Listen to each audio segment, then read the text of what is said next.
Quadrinho Mouse é banido em escola dos Estados Unidos. Foi mais ou menos esse o efeito sonoro que eu imaginei enquanto eu estava vendo a repercussão da internet. E existe uma pequena chance de tu não saber de qual quadrinho eu tô falando. Mouse, a história de um sobrevivente, é uma HQ escrita e desenhada pelo Art Spiegelman, onde ele basicamente vai retratar as entrevistas que ele teve com seu pai, que é um sobrevivente do Holocausto. E esse quadrinho é muito representativo porque foi a primeira graphic novel a ganhar um prêmio Pulitzer, que é simplesmente o maior prêmio de jornalismo do planeta Terra. Eis que uma escola no estado de Tennessee, nos Estados Unidos, removeu o mouse do currículo da 8ª série. Eram 10 pessoas no conselho e as 10 pessoas votaram pelo banimento. Segundo a ata da reunião, que nesse momento inclusive está disponível online, são 3 motivos, né? Alguns palavrões que tem na HQ, ao mesmo tempo a nudez e suicídio. Tanto a parte da nudez quanto a do suicídio é mais ou menos ali nas mesmas páginas, né? Que é quando a gente tem um pequeno quadro mostrando a mãe do Art morta.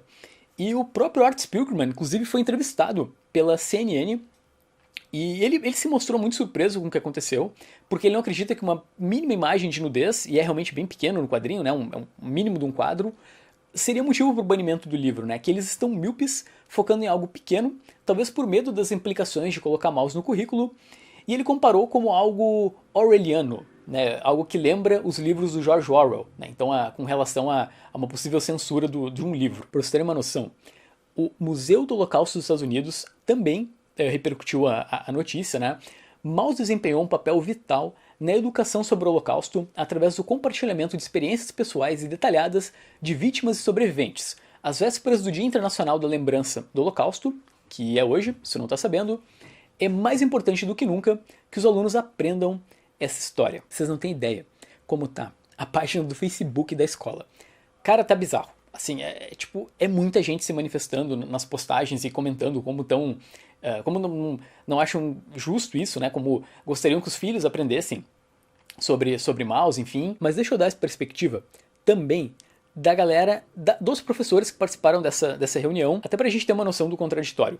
O Mike, ele diz o seguinte: eu aprendi matemática, inglês, a ler e a história, e nunca tive um livro com uma imagem que tivesse nudez e um tipo de palavras de baixo calão.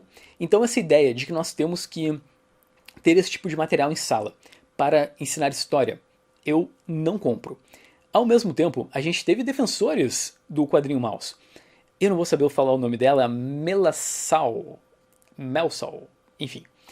Eu acho que sempre que nós ensinamos história, pessoas são penduradas em árvores, pessoas cometem suicídio, pessoas são mortas, mais de 6 milhões de pessoas foram assassinadas. Eu acho que o autor estava representando isso porque é a história real do que aconteceu com seu pai, né, que viveu essa situação. Então, o que ele estava fazendo era tentando representar da melhor forma que ele pode a linguagem, né? Foi uma escolha para que as pessoas, vamos dizer assim, se conectem com aquele tempo onde o quadrinho é narrado. Deixa eu dar um relato como professor, que também já foi diretor e vice-diretor de uma escola. Palavrão no contexto de sala de aula é algo muito complicado. Eu já passei por isso. Uma vez eu emprestei uma HQ para um aluno.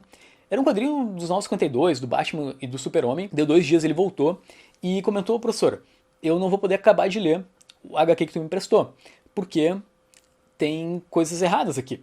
E eu fiquei me perguntando, né, nossa, mas o que pode ter, né, um quadrinho da Panini, não tem classificação indicativa tão pesada assim.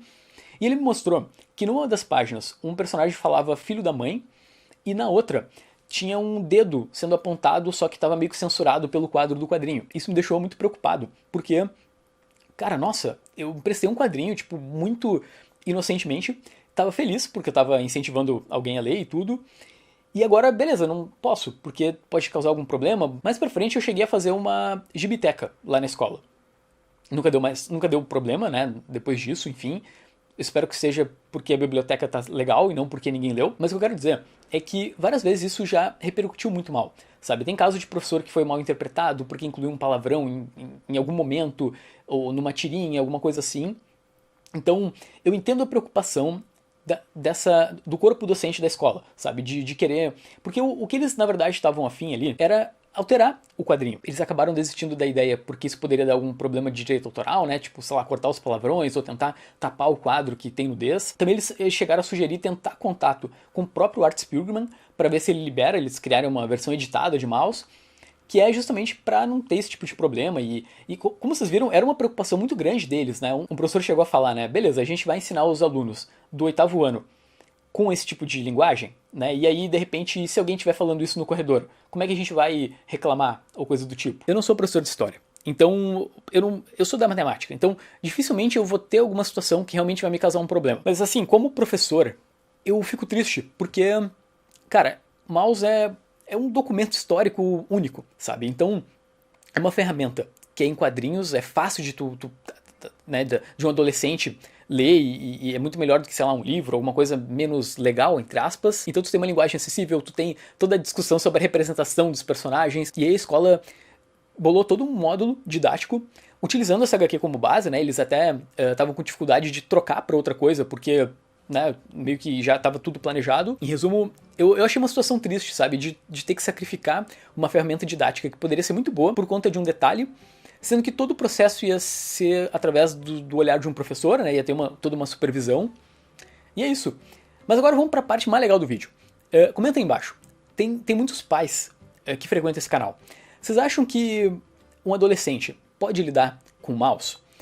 Vocês gostariam que os filhos de vocês fossem ensinados com esse quadrinho? E ainda, os professores da audiência, como é que vocês já se viram alguma situação parecida? Como é que vocês lidaram? Deixa a tua experiência aqui embaixo e até um próximo vídeo. Tá? Eu volto assim que a escola responder a situação toda, tá?